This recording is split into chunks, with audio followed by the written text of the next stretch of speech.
Gracias, hermano. ¿Qué deseamos para nuestro hermano? Amén. Dios bendiga a nuestro hermano Henry. ¿Cómo estamos en este día, en esta tarde? Bendecidos. Amén. Bueno, pues, como dijo nuestro hermano, vamos a lo que sigue, que es la palabra del Señor. Y para ello les pido que vayan abriendo sus Biblias al capítulo 12 de Romanos. Vamos a estar en los versículos del 9 al 13, aunque este pasaje pues nos va a llevar hasta el versículo 21, pero pues no creo que alcancemos ni a cubrir los 13, del 9 al 13. Y antes de comenzar voy a pedirle a nuestro hermano Luis que nos lleve en una oración. Amén, hermano Luis. Amén, hermano Luis. Vamos a orar en este momento. Padre, te damos gracias en esta mañana. Estamos agradecidos, Señor, porque hemos escuchado, Señor, el servicio, Señor. Nos hemos escuchado en los testimonios, Señor. Nos hemos gozado, Señor, en las alabanzas, Señor. Pero hoy, Señor, viene la palabra, Señor. La enseñanza, Señor, que trae tu siervo, Señor. Le suplicamos, Señor, que lo bendiga, Señor, y que el Espíritu Santo, Señor, lo cubra, Señor, para que pueda, Señor, Él decir ese mensaje que el Señor le ha dado en esta tarde mañana. Te damos gracias, Señor, por ello, y te agradecemos, Señor, y le damos la honra y la gloria a usted por ello. Gracias, Señor. Amén. Adelante, hermano Luis. Amén. Gracias, hermano Luis. ¿Qué deseamos para nuestro hermano? Dios le bendiga. Amén. Romanos 12, del versículos 9 al 13, dice: el amor sea sin fingimiento, aborreced lo malo, seguid lo bueno, amaos los unos a los otros con amor fraternal, en cuanto a honra, prefiriéndoos los unos a los otros, en lo que requiere diligencia, no perezosos, fervientes en espíritu, sirviendo al Señor, gozosos en la esperanza, sufridos en la tribulación, constantes en la oración, compartiendo para las necesidades de los santos, practicando la hospitalidad. Amén. Pueden ocupar su lugar. Como podemos observar a nuestro alrededor, el mundo de hoy, la sociedad de hoy, pues se encuentra atraída por muchas cosas por las cuales está obsesionada.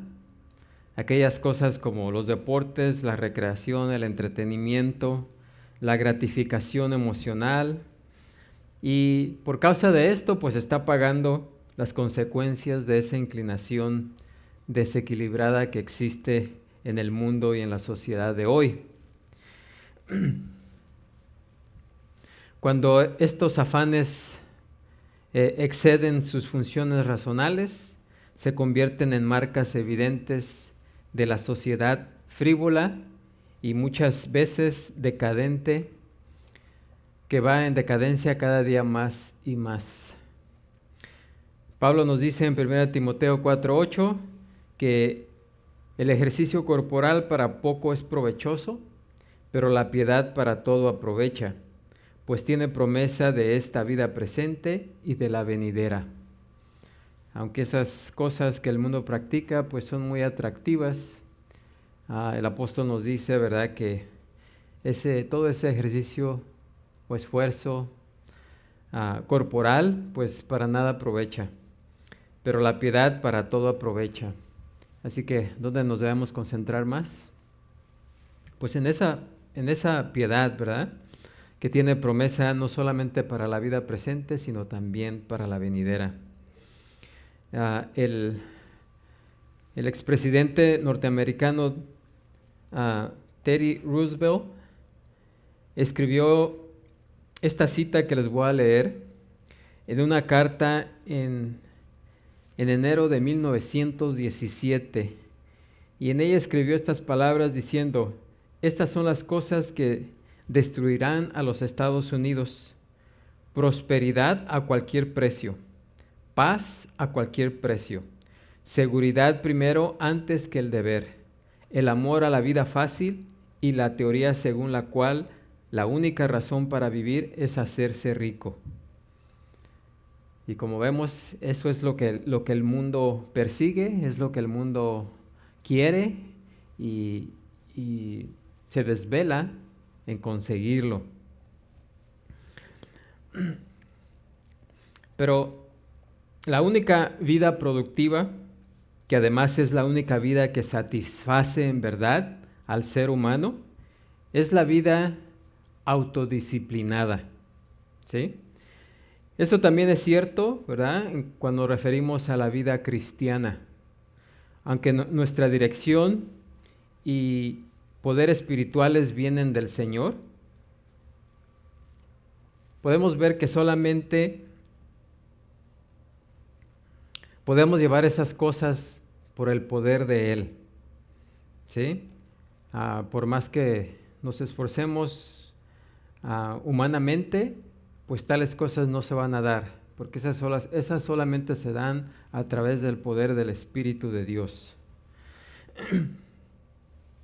Pero, pues aún así como creyentes debemos llevar una vida disciplinada, ¿sí? Nos dice el apóstol Pablo, allá en 1 Corintios 9, 25, dice, todo aquel que lucha, de todo se abstiene. ¿Sí? Eso habla de una vida disciplinada. Ellos, dice, los que corren en el estadio, refiriendo a ellos, a la verdad para recibir una corona corruptible, pero nosotros una incorruptible. Así que yo de esta manera corro, no como a la aventura. De esta manera peleo, no como quien golpea el aire, sino que golpeo mi cuerpo y lo pongo en servidumbre, no sea que habiendo sido heraldo para otros, yo mismo venga a ser eliminado. Así que el apóstol pues nos habla aquí de ese trabajo, de ese esfuerzo por disciplinar su vida. ¿Por qué? Porque solamente una mente disciplinada puede pensar con claridad y ser usada por el Señor para entender y presentar su verdad al mundo de una manera apropiada. Solo la mente disciplinada puede evaluar y enfrentar con eficiencia los ideales y estándares del mundo a la luz de la verdad.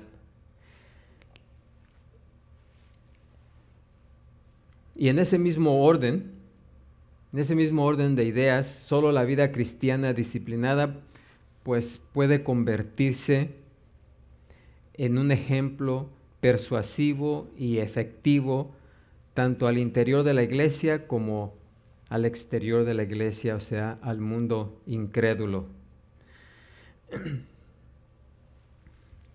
En términos simples, o en otras palabras, la autodisciplina es la disposición voluntaria a sujetar todos los deseos y objetivos personales a los divinos, a someter lo que es atractivo y fácil para nosotros a lo que es correcto y necesario. Para los creyentes, la autodisciplina es su obediencia completa a la palabra de Dios. O sea, que estemos dispuestos a someter todas las cosas en nuestra vida a nivel físico, emocional, social, intelectual, moral y espiritual, a la voluntad y el control de Dios. ¿Para qué? Para la gloria de Dios.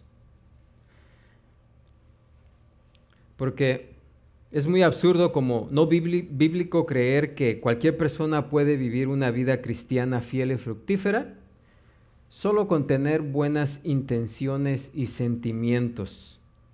¿Sí? Esta mañana hablábamos precisamente de las buenas intenciones. Las buenas intenciones no cuentan, ¿sí?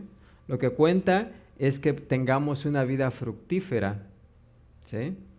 Una vida fructífera por medio de Cristo Jesús.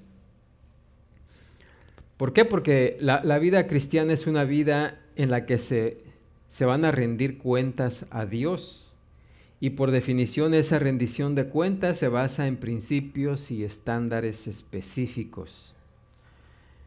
No queda nada a la duda, porque la palabra de Dios nos especifica exactamente qué es lo que el Señor requiere de nosotros. Y para los creyentes, los principios y estándares que han sido establecidos por su revelación divina para cada uno de sus hijos, nos lo ha dado, ¿verdad?, por escrito. Y es debido a que somos responsables ante Él que el Señor nos disciplina, ¿sí? Cuando desobedecemos su palabra o ignoramos su voluntad, nos dice Hebreos 12:5 en adelante: habéis ya olvidado la exhortación que como hijos se os dijere. Hijo mío, no menosprecies la disciplina del Señor, ni desmayes cuando eres reprendido por Él, porque el Señor al que ama disciplina y azota a todo el que recibe por hijo. Si soportáis la disciplina, Dios os trata como a hijos, porque ¿qué hijo es aquel a quien el Padre no disciplina? Es verdad que ninguna disciplina al presente parece ser causa de gozo, sino de tristeza, pero después da fruto apacible de justicia a los que en ella han sido ejercitados. Así que algunas personas, y bueno, más bien en esta mañana, un hermano hizo la pregunta: ¿Cómo se puede saber que uno es un cristiano de verdad? ¿Cómo se puede saber si la decisión que hemos tomado de seguir a Cristo no fue una experiencia emocional? ¿Qué contestaríamos a esto? Bueno, hubo unas respuestas a esta pregunta en la escuela dominical de esta mañana. Y como les dije que íbamos a hablar más del tema en estos momentos del servicio, pues precisamente todo lo que vamos a hablar esta tarde en este pasaje tiene que ver precisamente con eso. Y de una manera simple y bastante clara, el apóstol Pablo nos va a decir aquí cómo podemos saber si en verdad hemos sido justificados. Bueno, pues la única forma de saber si hemos experimentado la justificación, que estamos a cuentas con Él y que hemos sido incorporados a su familia, es mirando nuestro corazón y nuestras vidas. O sea, examinando nuestro corazón y nuestras vidas. ¿Por qué? Porque si Cristo es nuestro Salvador y Señor, el deseo más profundo de nuestros corazones será servirle y agradarle, y ese deseo se verá expresado en un anhelo de santidad y un ejemplo de vida justa. Esto no significa, ¿verdad?, que nuestras vidas vayan a ser o sean perfectas, o que nunca nos sintamos flaquear en el compromiso y la obediencia, sino que la dirección de nuestra vida será siempre agradar a Dios en todo, y nuestro deseo supremo será tener una semejanza a Cristo cada día mayor, ¿sí?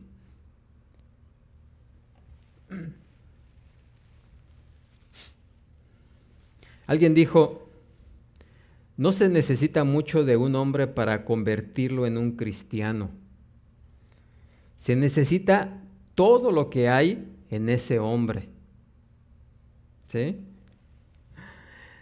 Y un amigo cercano de D.L. Moody dijo: la cuota de entrada al reino de Dios es gratis, pero los cargos anuales son todo. ¿Amén? Así que una persona que ha sido justificada por la gracia de Dios, que ha presentado su cuerpo como un sacrificio vivo y santo, como vimos anteriormente, y que ha ejercido los dones espirituales que el Señor le ha dado, va a experimentar el fluir de una vida espiritual santificada. O sea, una persona que sea en verdad salva, hará evidente su salvación por la manera como vive.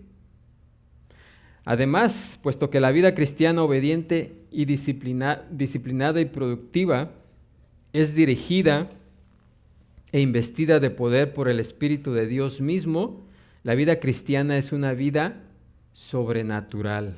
Recuerden que nuestra salvación no es algo natural, es algo sobrenatural. O sea que tenemos una vida sobrenatural. Y en ese sentido es una vida anormal o no natural. Una vida que no puede ser vivida por el hombre natural o no regenerado. La vida sobrenatural se lleva, como nos dice Pablo en Filipenses 1:27, como es digno del Evangelio de Cristo. La vida sobrenatural consiste en que tengamos el mismo sentir que hubo también en Cristo Jesús, capítulo 2, versículo 5, y que con toda humildad nos ocupemos en nuestra salvación con temor y temor. No obstante, el ocuparnos en nuestra salvación es algo que no logramos en nuestras propias fuerzas, así como el nuevo nacimiento tampoco se logró en nuestro poder. ¿Por qué? Porque Dios es el que en nosotros produce así el querer como el hacer por su buena voluntad, como nos dice ahí en Efesios 2:13. Así que, en pocas palabras, la vida sobrenatural consiste en conformar nuestra vida externa a nuestra vida interna. Vivir en la práctica aquella naturaleza redimida, purificada y santa que tenemos en Jesucristo. Expresarlo en algo tangible, la posición que tenemos en Cristo como nuevas criaturas. O sea, no solamente que sea externo, sino se tiene que reflejar, ¿qué? Externamente. ¿Sí? Así que la vida sobrenatural no es una vida mística, porque hay personas que andan buscando ya, se van a los cerros, a las montañas, ¿verdad? Según para encontrar la voluntad de Dios y ver qué es lo que Dios quiere. No, la vida no es algo así mística, ¿sí? No es una vida mística y sin definición que se basa en cosas elusivas como los impulsos buenos o las intenciones sinceras. No, la vida cristiana es una vida práctica, ¿sí? Que viene como resultado de la obediencia, ¿sí? De esa obediencia consciente. ¿Obediencia consciente a qué? A los estándares de justicia de Dios, ¿sí? Una vida que se vive dentro de esos parámetros ordenados por Dios. O sea, es pensar, hablar y actuar en conformidad diaria a la palabra y a la voluntad de Dios. La vida sobrenatural es libre porque ya no estamos bajo la servidumbre del pecado, ¿sí? Ahora podemos servir, ¿sí? Tenemos libertad para obedecer a Dios. Antes no teníamos esa libertad. Sí, la gente del mundo se queja, ¿verdad?, de que si viene a Cristo va a perder su libertad. No es cierto. Al contrario, obtenemos la libertad para hacer lo bueno y pues de vez en cuando lo malo, ¿verdad?, porque también lo hacemos. Amén. Pero ya tenemos libertad, ¿sí? Podemos gozar de esa libertad de poder obedecer a Dios. Amén. Y de esa misma manera, pues nos sujetamos también a un yugo perfecto de sumisión, porque esa libertad está ligada a una forma inalterable a la voluntad de Dios. Y por eso podríamos decir, igual que el apóstol Pablo, gracias a Dios, que aunque éramos esclavos del pecado, hemos obedecido de corazón aquella forma de doctrina a la cual fuimos entregados. Y libertados del pecado, vinimos a ser siervos, ahora somos siervos de la justicia. Lo dice Pablo en Romanos 6, 17 y 18. Y por medio de Romanos 12, 8, Pablo ha colocado el fundamento doctrinal de la vida cristiana justificada, santificada y dedicada. Y en el resto de esta epístola, él se enfoca en las maneras específicas de cómo los creyentes deben vivir sus vidas en obediencia a la palabra de Dios y para la gloria de su nombre. Sí, pasamos 11 capítulos anteriormente, donde el apóstol Pablo nos expuso cómo se llevó a cabo la salvación, cómo fuimos salvados, cómo fuimos justificados. Y aunque para muchos podrían decir, esa es la parte más importante de la epístola a los romanos, pero no es cierto. Porque todo lo que el apóstol Pablo nos enseñó en los 11 capítulos anteriores fue el fundamento, ¿sí? Fue el fundamento para que podamos, ¿qué? Vivir la vida cristiana, ¿sí? ¿Y por qué se llevó tanto tiempo el apóstol Pablo explicando todo ese fundamento? Porque el fundamento debe ser un fundamento profundo, ¿sí? Bien plantado. ¿Amén? Para que podamos comprender todo lo que Dios ha hecho por nosotros, todo lo que Él nos ha dado. Y después de reconocer todo eso, en agradecimiento podamos, ¿qué? Presentar nuestro cuerpo en sacrificio, ¿qué? Vivo y agradable. Porque es nuestro, ¿qué? Culto racional. Pero no podríamos hacer eso si no entendiéramos los primeros 11 capítulos, ¿sí? Y una vez que hemos hecho eso, entonces decimos, lo que yo puedo hacer por Dios es insignificante, después de saber todo lo que Él ha hecho por mí. ¿Amén? Así que el llamado a la vida práctica de santidad es el punto culminante de esta epístola, ¿sí? Pablo presenta aquí una lista comprensiva, aunque no es exhaustiva, de las características básicas de la vida cristiana sobrenatural. En esencia, está dando la misma amonestación que había dado tal vez un año antes a los creyentes corintios. En 2 Corintios 7:1 dice, así que amados, puesto que tenemos tales promesas, ¿sí? Limpiémonos de toda contaminación de carne y de espíritu, perfeccionando la santidad en el temor de Dios. ¿Sí? Y es a causa de todo lo que Dios ha hecho por nosotros y todo aquello con lo cual nos ha equipado que debemos responder a Él con una vida fiel, obediente y llena de poder en el Espíritu Santo. ¿Por qué? Pues porque somos hechura suya, nos explica Pablo, o explicó Pablo a la iglesia de los Efesios. Creados en Cristo Jesús para buenas obras, las cuales Dios preparó de antemano para que anduviésemos en ellas. ¿Sí? ¿Por qué? Porque la salvación está diseñada para producir en nosotros un patrón inconfundible de vida piadosa y justa. Es cierto que vamos a dar algo de fruto, ¿sí? Pero el Señor quiere que llevemos mucho fruto para su gloria.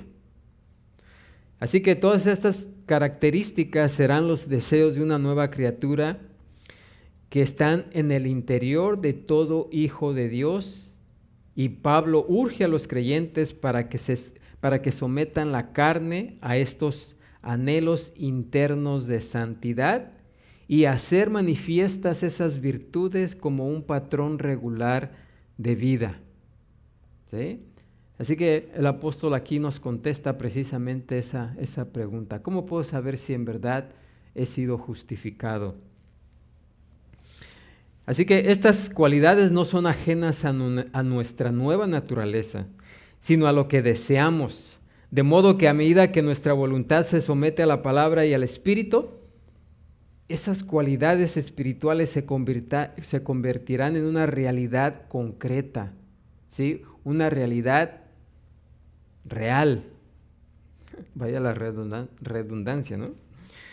Así que en este texto del 9 al 21, Pablo da unas 25 exhortaciones distintas, pero con una estrecha relación entre ellas.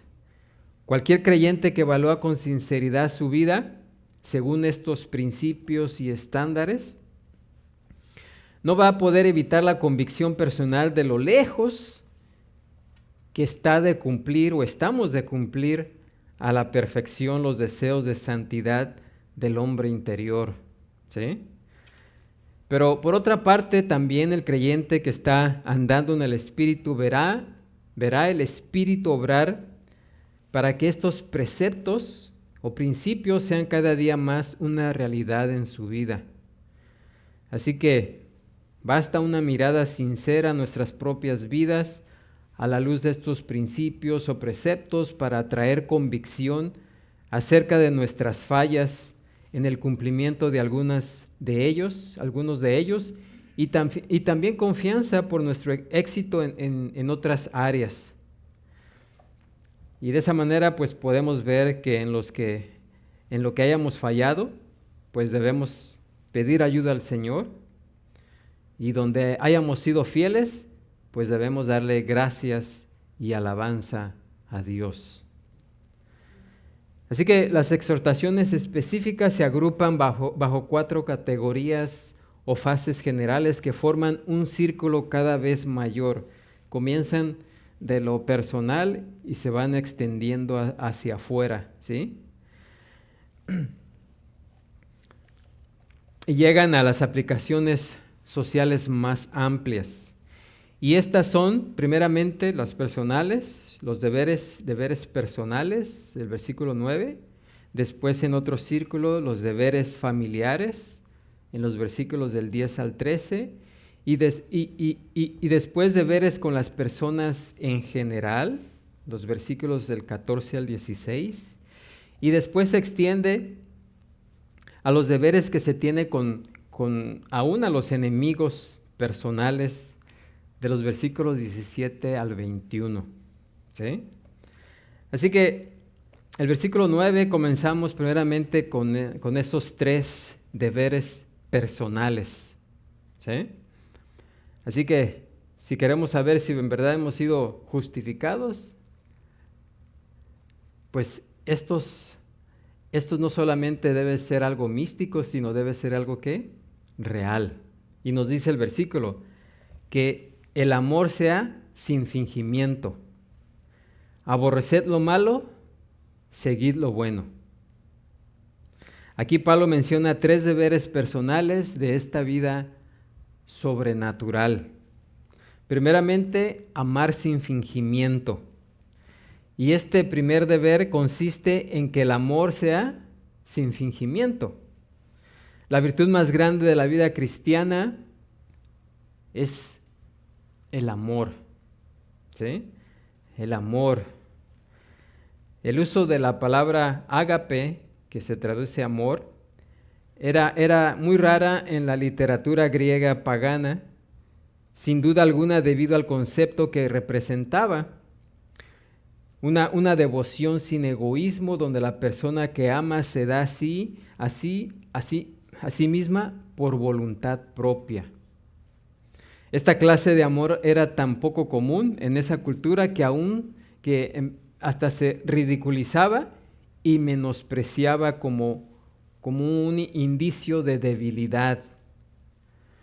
Pero cuando vemos por otro lado, en el Nuevo Testamento es proclamado como la virtud suprema, la virtud que encierra a todas las demás.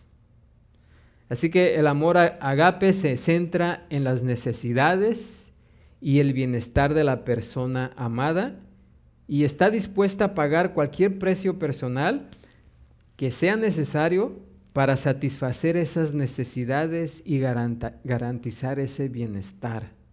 ¿Sí? Dios mismo nos dice que es amor. Y el que permanece en amor, permanece en Dios y Dios en él. Jesús declaró sin duda, sin lugar a equívocos, que tanto en el Antiguo Testamento como el Nuevo Testamento, los mandamientos más grandes, ¿cuáles son? Amarás al Señor tu Dios con todo tu corazón, con toda tu alma y con toda, ¿qué? Tu mente. Y el segundo, y amarás a tu prójimo como a ti mismo. De hecho, él dijo enseguida, de estos dos mandamientos depende, ¿qué? Toda la ley y los profetas. Y la ley y los profetas significa las escrituras. Es sinónimo de las escrituras. ¿Amén? Es más, también el apóstol Pablo hizo eco de esta misma verdad en la amonestación que hace más adelante a los romanos. En Romanos 13:8 dice, no debáis a nadie nada, sino el amaros unos a otros, porque el que ama al prójimo, dice, ha cumplido la ley. Así que el amor es más importante para un cristiano que cualquier don espiritual que pueda tener. ¿Sí? Dice Pablo, y ahora permanecen la fe, la esperanza y el amor. Le dijo a los creyentes corintios, pero el mayor de ellos, ¿cuál es? El amor. Amén. Por esa razón no es sorprendente que el primer componente en el fruto del Espíritu también sea ¿cuál? El amor, allá en Gálatas 5:22. Y que sea por nuestro amor hacia los hermanos en la fe, que todos conocerán que somos discípulos de Jesús, como dice Juan 13:35.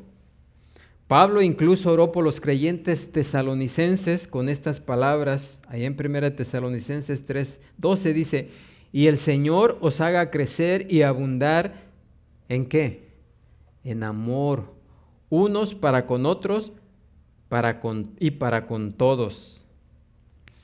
En medio de todo el sufrimiento que él padeció, nos dice allá en 2 Corintios 6:4-6, en mucha paciencia, en tribulaciones, en necesidades, en angustias, en azote, en cárceles, en tumultos, en trabajos, en desvelos, en ayunos. Pablo mismo sirvió al pueblo del Señor, nos dice, en el Espíritu Santo, en amor sincero. Es ese mismo amor sincero entre unos y otros que Pedro amonestó a todos los creyentes para que exhibieran en sus vidas, allá en 1 de Pedro 1:22, dice, habiendo purificado vuestras almas por la obediencia a la verdad mediante el Espíritu, para el amor fraternal no fingido, nos dice, amaos unos a otros entrañablemente de corazón puro. Más adelante en la misma carta el apóstol repite ese mandamiento en el versículo 4, capítulo 4:8 y dice, ante todo tened entre vosotros ferviente amor, porque el amor, nos dice, aún cubrirá multitud de pecados. Así que el amor genuino es una parte tan integral de la vida sobrenatural que Juan nos dice en 1 Juan 3:14, nosotros sabemos que hemos pasado de muerte a vida en que amamos, ¿qué? A los hermanos. El que no ama a su hermano permanece en muerte. Así que, en otras palabras, una persona que no muestra evidencia alguna de amor agape, carece de todo argumento para afirmar que tiene a Cristo o la vida eterna. O sea, algo que debe demostrar que hemos nacido de nuevo es el amor. Amén. El amor del que Pablo, Pedro y Juan hablan es un amor, debe ser un amor genuino, el amor sincero y ferviente que es libre por completo de toda hipocresía. Por eso dice aquí que amemos sin fingimiento, ya que no está manchado por el egocentrismo. El amor cristiano es puro, nunca es solapado ni postizo. El fingimiento es la oposición del amor, ¿sí? De agape, y es del todo incompatible con todas sus manifestaciones. Es imposible que ambos existan al mismo tiempo en la misma persona, ¿sí? El fingimiento es superado en maldad solo por la incredulidad. El hipócrita que demostró mayor fingimiento en la Biblia, ¿quién fue?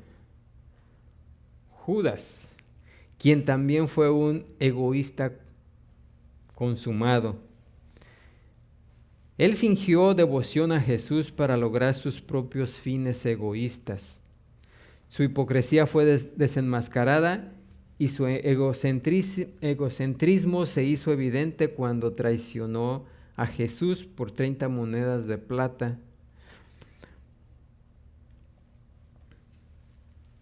Así que el deber del cristiano, como nos dice aquí el apóstol Pablo, uno de los primeros deberes del deber cristiano,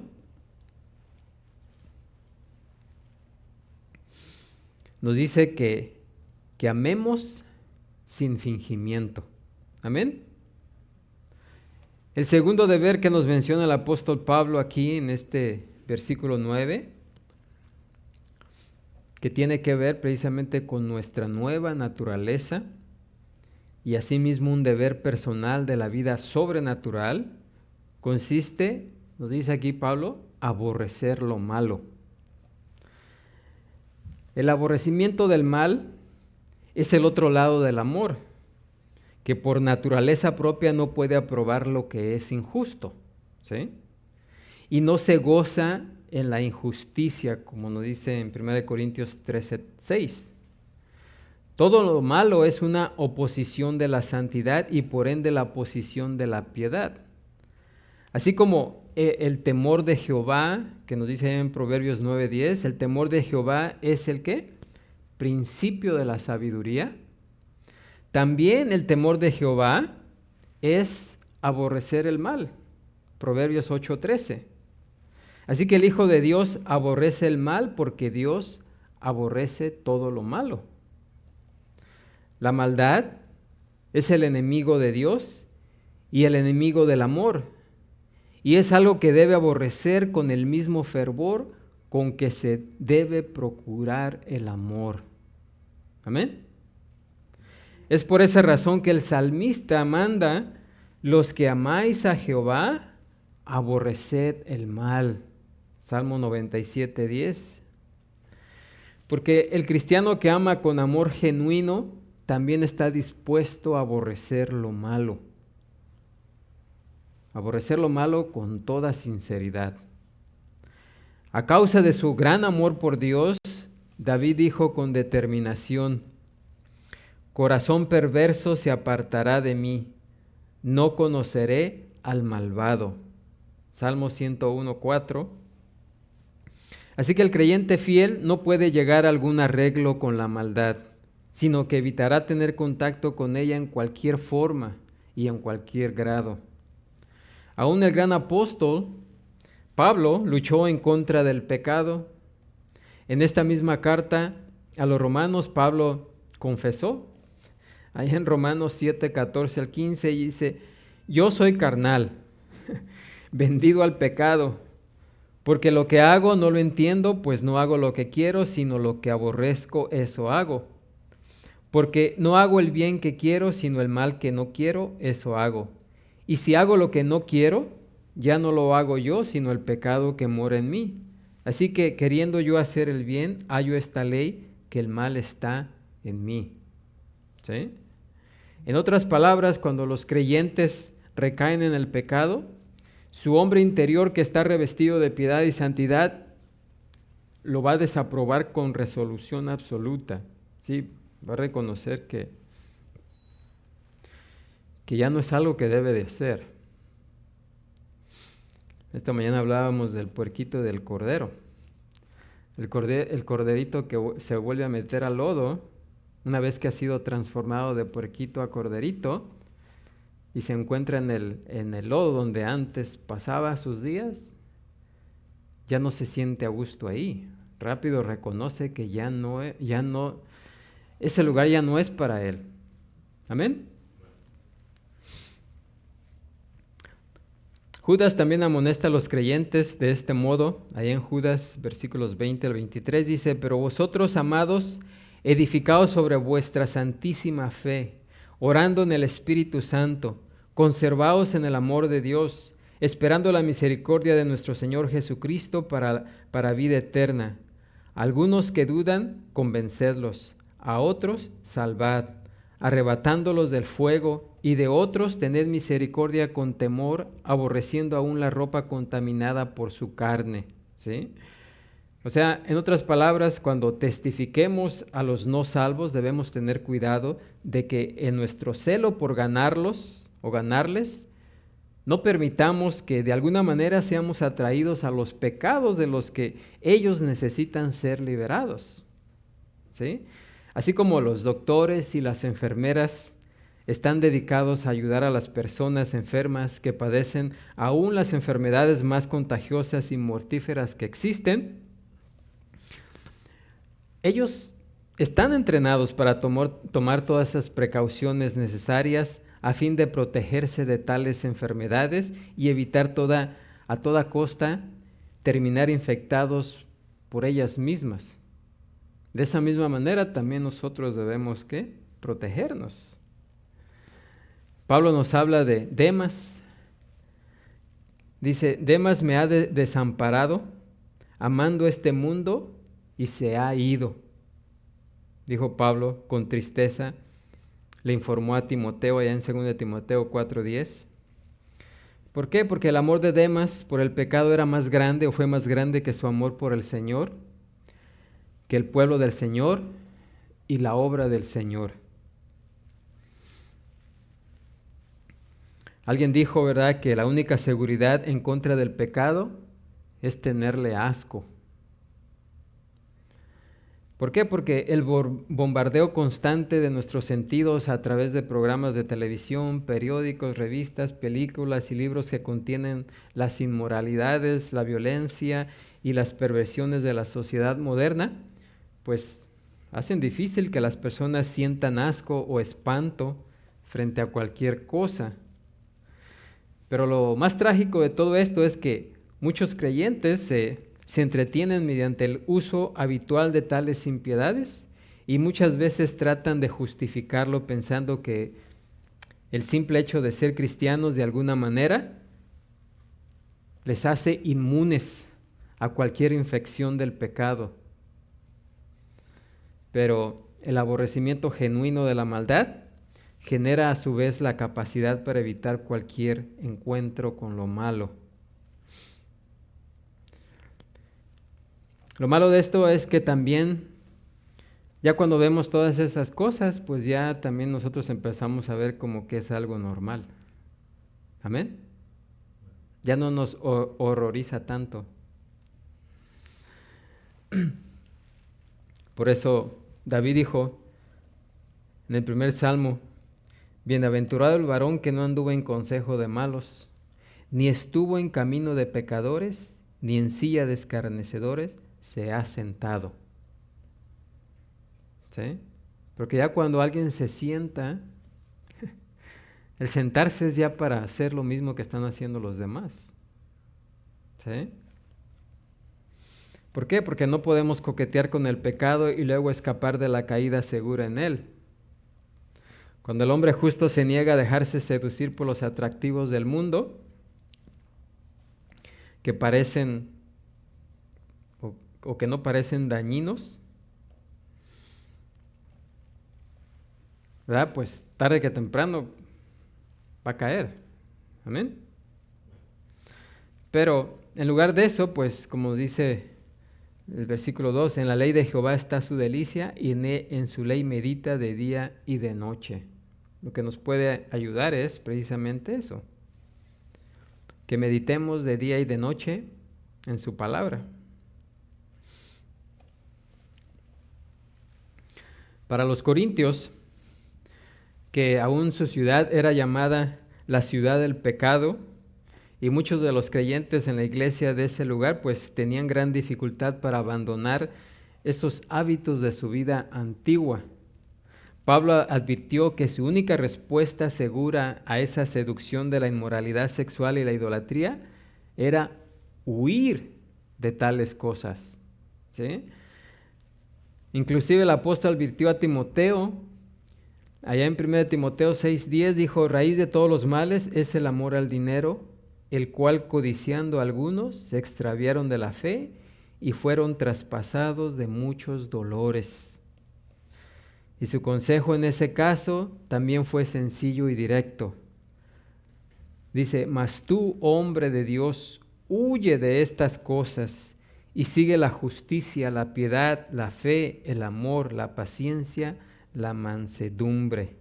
En el versículo 11. Y Pablo, pues, repitió ese consejo a Timoteo en su segunda carta, 2:22, dice, huye también de las pasiones juveniles y sigue la justicia, la fe, el amor y la paz, con los que de corazón limpio invocan al Señor. ¿Por qué? Porque es imposible seguir la justicia al mismo tiempo que tolerar todo lo malo. Nos dice la palabra de Dios que Dios dice, 6 cosas aborrece Jehová y aún 7 abomina su alma.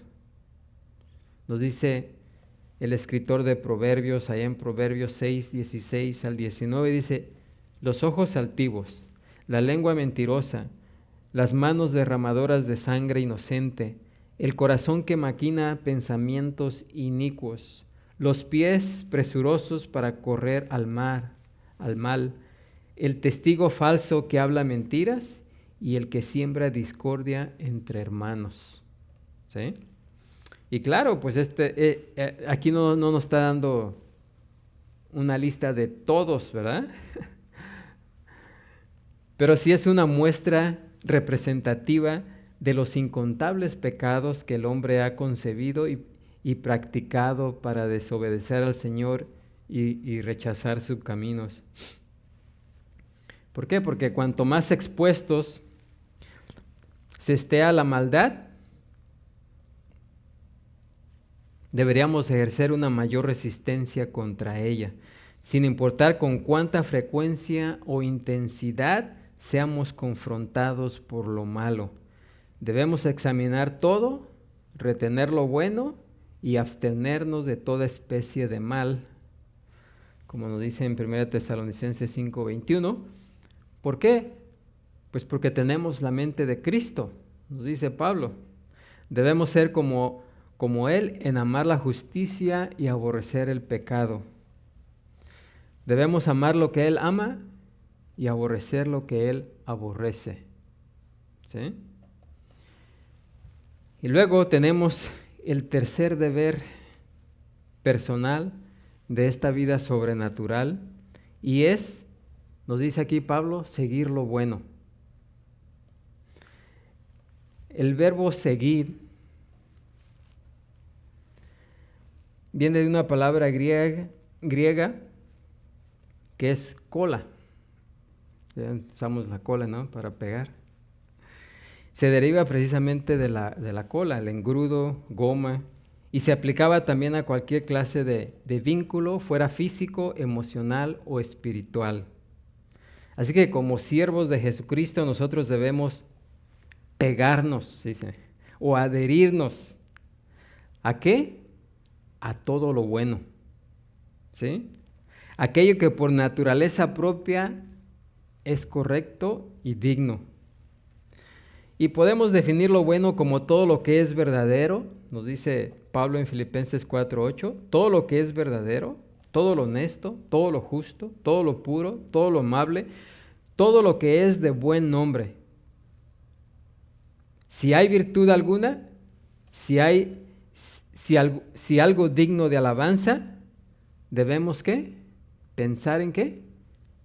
Seguir en estas cosas. ¿Sí? En 1 Tesalonicenses 5, 21 y 22 el apóstol da una instrucción similar. Dice, examinadlo todo, retened lo bueno, absteneos de toda especie de mal.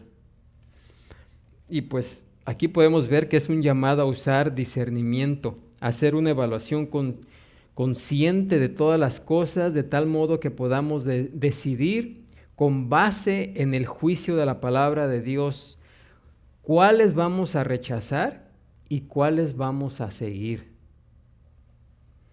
Como Pablo ya ha explicado, la clave para hallar y seguir lo bueno está en que no nos conformemos, dice en Romanos 12:2, que no nos conformemos a este mundo, sino que seamos ¿qué? Transformados por la renovación de nuestro entendimiento, para que comprobemos cuál sea la buena voluntad de Dios, agradable y perfecta.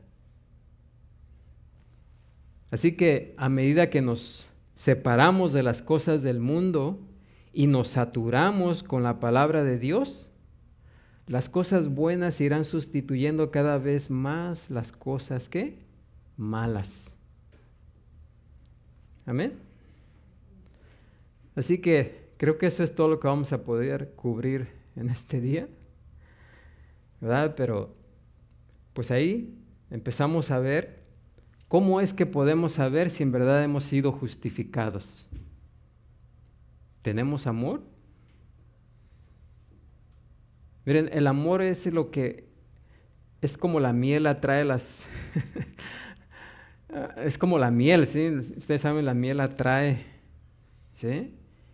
Y con ese amor es como podemos atraer a las personas, a Cristo. Si las personas del mundo no ven reflejado el amor de Dios en nosotros, ¿cómo van a venir?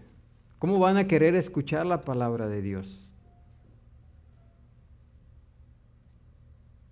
Si ustedes se dan cuenta, el mundo anda buscando el amor.